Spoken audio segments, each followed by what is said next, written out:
We then place the Clake SLR onto the handlebars like so, and bring the Brembo master cylinder up from underneath.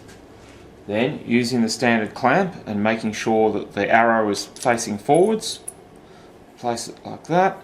Then use the longer bolts supplied in the kit, and we tighten these up using a 5mm Allen key.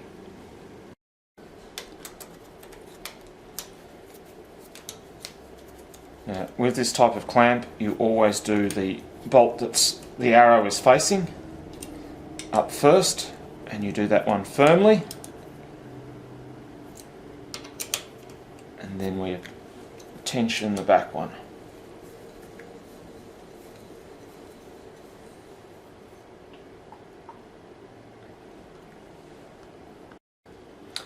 The next thing is we loosen the handlebar centre bolt, rotate the lever outwards like so, and this gives us access to the reservoir lid.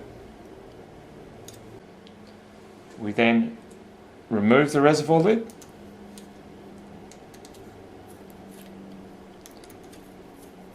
making sure we have the diaphragm as well. Okay, then we fill the reservoir up carefully, try not to make any spills. And at this point you should be wearing safety glasses and gloves to protect yourself. Next, we remove the outlet port blanking plug, and then we place our finger over the port once we've got the lever in. So we pull the lever in, then we place our finger over the port, then release it. This creates a vacuum and draws down fluid into the chamber. Okay, then if we remove our finger from the port, hopefully like that, the port is full of fluid, and now we can put the line on. Next, we connect up the line with one of the sealing washers on the banjo bolt, and make sure that the seal is actually not caught on the lip there, that it goes right up to the head of the bolt. Slip the banjo bolt through, the other one goes underneath, and we simply line the bolt up, just tighten it, and we push the fitting round so that it's hard up against the body, and then we tighten this nice and firmly, like so. It's not uncommon with the SLR for air to get trapped in the standard pedal master cylinder. So one technique I like to use to get rid of this last bit of air is to gently push on the side of the caliper, like so. Because these are sliding piston calipers, this pushes the piston back in, which forces fluid back up the line through the standard master cylinder and then back up to the SLR. And because we positioned the handlebars as we did before with the left hand side lower, that air should be forced out the compensation port. Now, just be warned, when you're pushing on this caliper, it's very important to push very gently and slowly, because if you push quickly, you could squirt fluid right out of that compensation port and it'll hit the roof if you press hard enough. So do it very gently and slowly. Now, what we've got a situation here is now there'll be no line pressure as we pull this lever in, because what's happened is that we've pushed the pads away from the disc, and we need to bring those pads back onto the disc. Now, ideally, what you do is after pressing on the caliper and pushing the piston in, go away, have a coffee, give it a rest for a while. The reason why is that because if you can imagine you're forcing the air back up the line, now there may be little bubbles in that line, and the idea is that you want them to continue to rising, to come up into here and then down into the cylinder so that we can get them out the compensation port.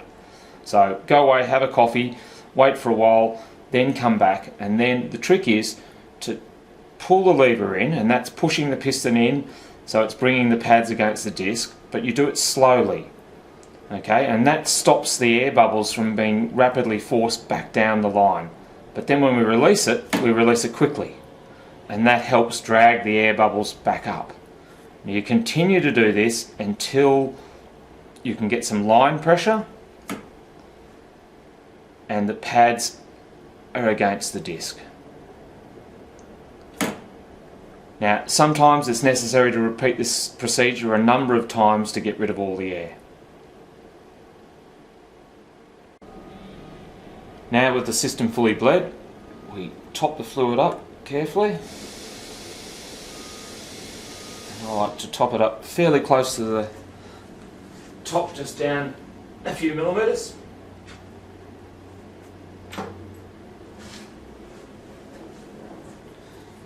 Then we return the reservoir lid with the tag facing the cutout on the front. Now, when we do this, it will overflow, so you need to have a rag to wipe up the excess spills. Just tighten that nice and evenly so that it sits properly.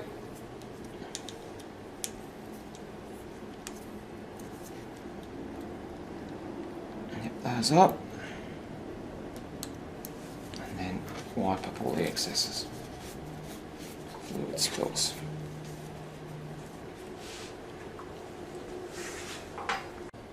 With the reservoir lid returned, we simply loosen the lever pivot bolt, and then we want to position the lever in the right position for our finger reach. So we do that by, with the lock nut loosened off, we then put the adjuster, and you can see that's winding the lever out, and get that where we want it, and then we simply